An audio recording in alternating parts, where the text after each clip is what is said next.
Assalamualaikum warahmatullahi wabarakatuh. Jumpa lagi, ini merupakan video pembelajaran untuk mata kuliah akuntansi keuangan menengah. Kita sekarang akan membahas tentang revenue recognition atau pengakuan pendapatan. Ini ada di chapter 18 dari bukunya Keso, Wegan Marvel, yaitu Intermediate Accounting. Oke, learning objective di chapter 18 ini pada dasarnya adalah kita bisa memahami ya tentang konsep fundamental terkait dengan pengakuan dan pengukuran pendapatan. Nah, di dalam pengakuan pengukuran pendapatan itu nanti kita akan mengenal 5 step revenue recognition process, yaitu proses pengakuan pendapatan ada 5 tahapan yang harus kita pahami. Kemudian bisa mengaplikasikan dan dapat mendeskripsikan penyajian serta pengungkapan terkait dengan pendapatan. Nah, ini adalah materi yang ada di chapter 18 ya. Dua pertama itu kita akan membahas terkait dengan fundamental pengakuan pendapatan dan 5 langkah proses pengakuan pendapatan. Selanjutnya membahas juga isu-isu terkait dengan pendapatan. Nanti di sini akan ada juga yang namanya kita bahas juga yang namanya kontrak konstruksi ya. Dan ini ada yang terakhir presentation and disclosure. Oke, kita bahas fundamental dari pengakuan pendapatan. Jadi di pengakuan pendapatan ini kan ada standar yang mengatur ya. Jadi baik IASB maupun FASB, IASB itu yang mengeluarkan IFRS dan FASB yang mengeluarkan US GAAP itu berargumen bahwa standar yang ada saat ini itu tidak sesuai dengan apa yang diharapkan gitu ya. Yaitu yang diharapkan adalah untuk meningkatkan kualitas informasi. Jadi standar-standar yang ada terkait dengan pengungkapan itu ada di beberapa tempat, ada di beberapa standar, di mana masing-masing standar itu seperti ada kontradiksi, seperti ada apa ya, kadang nggak efisien lah untuk mengatur pengungkapan itu. Maka dari itu, IASB maupun FASB itu melakukan kolaborasi atau konvergensi terkait dengan penerbitan standar pengakuan pendapatan yang diberikan judul yaitu revenue from contract with customer. Ini adalah standar barunya. Kalau di Indonesia standar tersebut kita ketahui atau sudah disahkan yaitu PSAK 72 ya. Di Indonesia itu ada PSAK 72 yang diadopsi memang dari IFRS Revenue from Contract with Customer ini dengan nama atau dengan judul pendapatan dari kontrak dengan pelanggan ya, sesuai dengan yang di bahasa Inggrisnya atau di IFRS-nya. Kita sekilas akan mengenal ya terkait dengan PSAK 72 ini. Jadi PSAK ini atau standar ini tuh sifatnya adalah principle based ya, principle based walaupun nanti kayak seperti ada pengaturan-pengaturan 5 langkah, tapi pada dasarnya ini adalah merupakan principle based, ditekankan seperti itu. Standar ini diharapkan lebih komprehensif ya, dia lebih komprehensif dan dia menghilangkan pengaturan di dalam standar-standar lain, ini dihilangkan yaitu yang ada di PSAK 23 tentang pendapatan, PSAK 34 tentang kontrak konstruksi, dan beberapa ISAK dan PSAK 44 ya, yang terkait dengan pendapatan juga. Nah, nantinya atau sekarang sudah berlaku ya, ini akan diganti dengan PSAK 72, yaitu yang pendapatan dari kontrak dengan pelanggan. PSAK ini berlaku efektif 1 Januari 2020 ya, sejak 1 Januari 2020 perusahaan itu mengacu pada PSAK 72 untuk pengakuan pendapatannya. Ruang lingkup dari PSAK 72 ini, jadi PSAK 72 ini mengatur seluruh kontrak ya, kontrak dari pelanggan, semua kontrak dari pelanggan. Jadi mau misalnya perusahaan itu jenis usahanya seperti apa gitu ya, itu mengacu pada PSAK ini selama memang perusahaan itu melakukan kontrak dengan pelanggan gitu. Nah, tapi di sini ada pengecualiannya. Pengecualiannya itu apa saja ya yang tidak tunduk pada PSAK ini gitu. Yaitu terkait dengan PSAK 73 sewa. Berarti nanti ketika pendapatan sewa mengacunya ke PSAK sewa. Kemudian terkait dengan kontrak asuransi ya. Kontrak asuransi sekarang ini mohon maaf ini ada 74.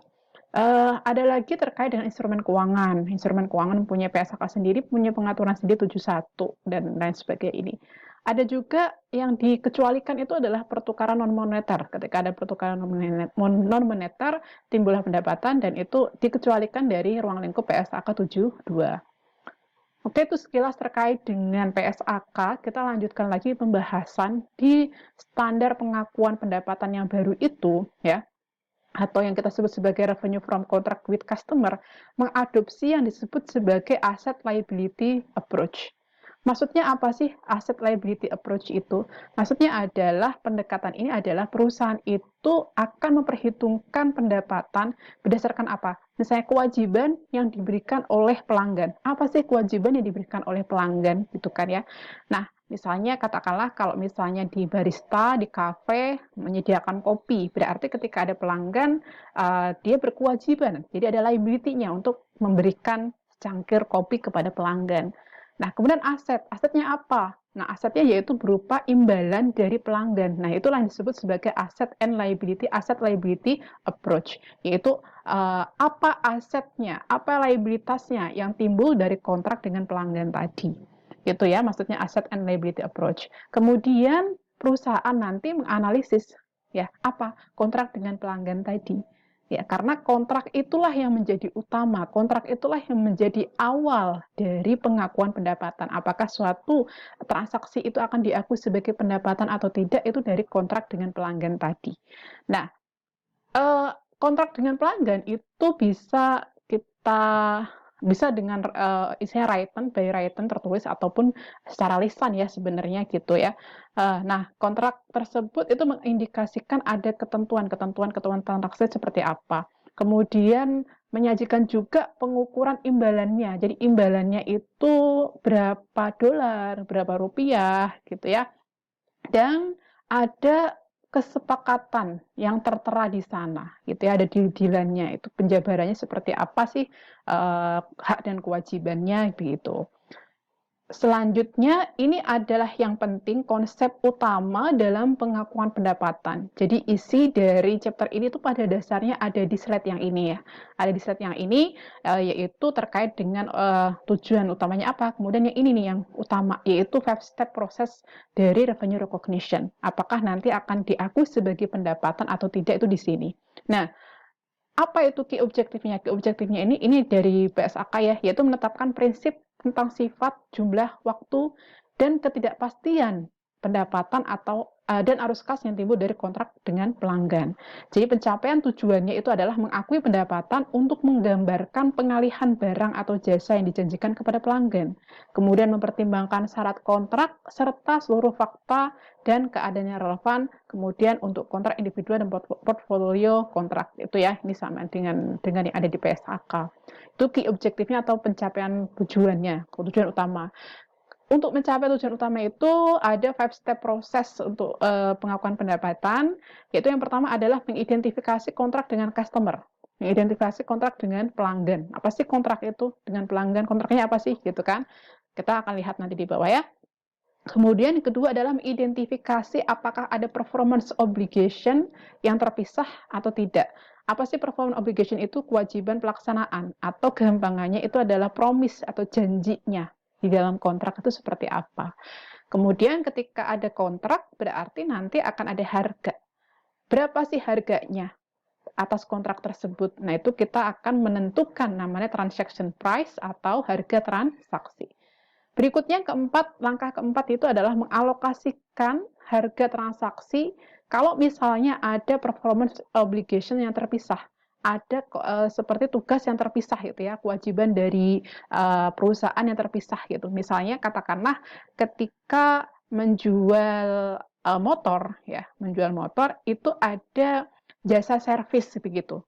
Nah, apakah ketika misalnya menjual motor kemudian ada gratis servis selama 6 bulan itu merupakan satu performance obligation, satu kewajiban atau dua kewajiban. Nah, kalau misalnya dari langkah kedua itu dianggap bahwa itu merupakan dua kewajiban yang terpisah, dua performance obligation yang terpisah, maka nanti langkah keempat harus mengalokasikan harga transaksi atas dua performance obligation tersebut.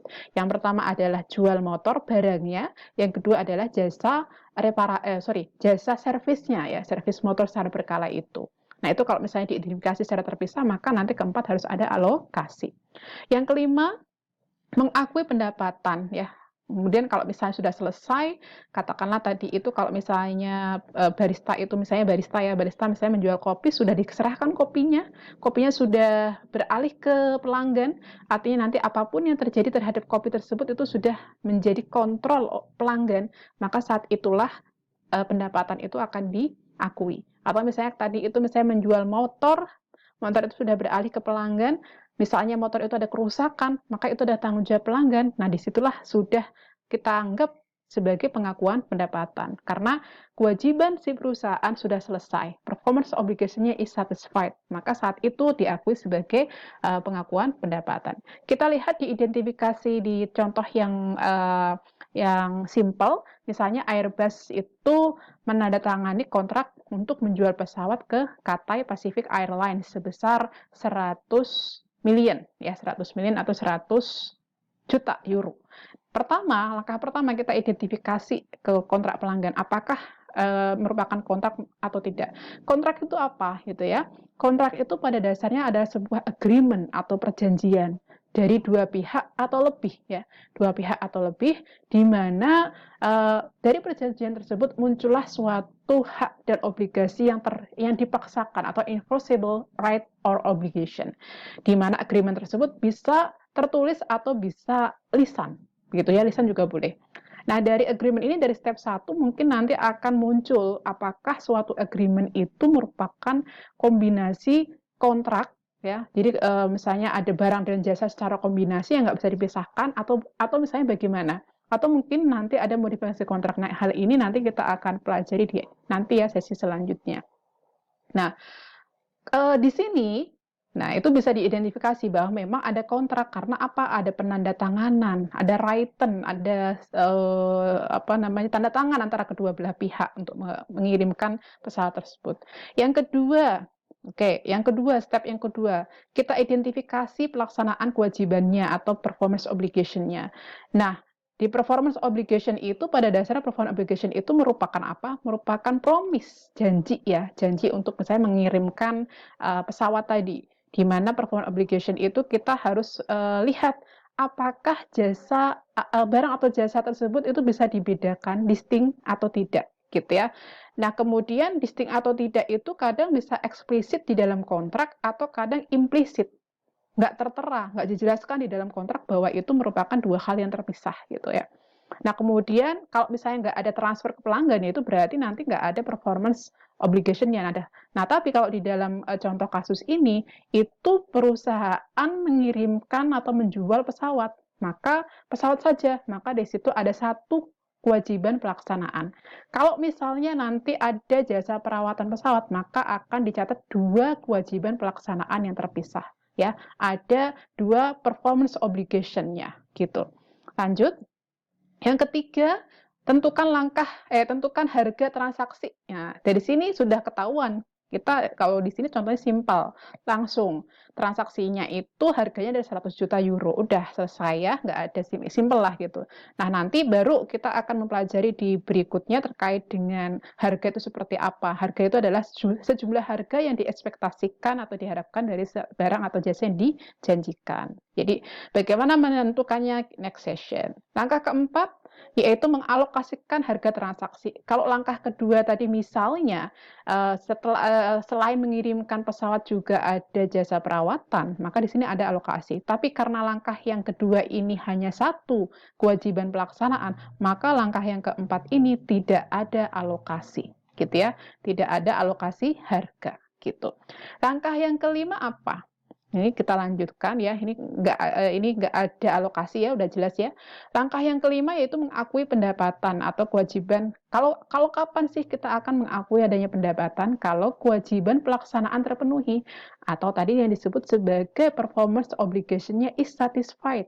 Sudah atau belum, gitu kan?